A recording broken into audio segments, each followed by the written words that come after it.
Gauri Suryavanshi, S मराठीमध्ये आपलं स्वागत। वळूया आजच्या बातमीकडे।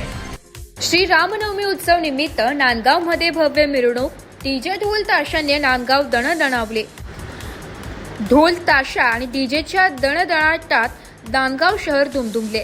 दिनांक 6 एप्रिल रविवारी 6 वाजता श्रीराम मंदिर येथे श्रीरामाची आरती करून मिरवणुकीची सुरुवात करण्यात आली।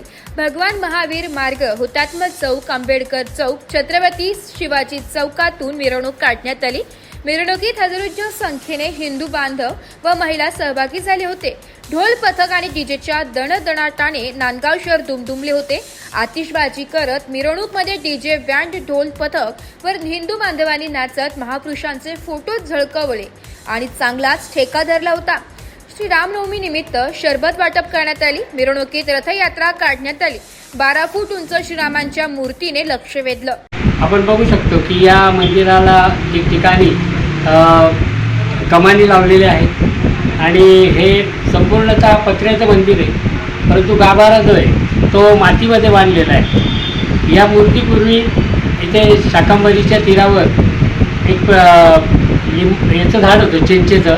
त्या चिंचेच्या झाडाखाली या मूर्तींची स्थापना केलेली होती। पण महापूर आल्यानंतर 1972च्या महापुरानंतर साधारणतः या मूर्ती या ठिकाणी आणल्या गेल्या आणि आपण बघू शकतो की या मूर्तींचं जे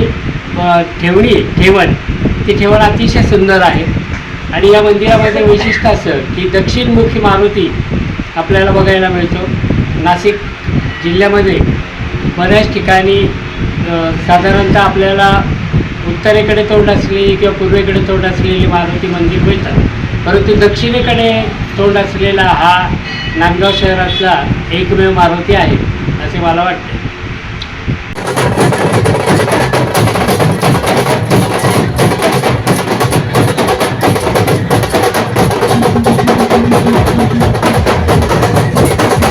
एस मराठी न्यूज साठी जिल्हा प्रतिनिधी विजय बडोदे, नांदगाव।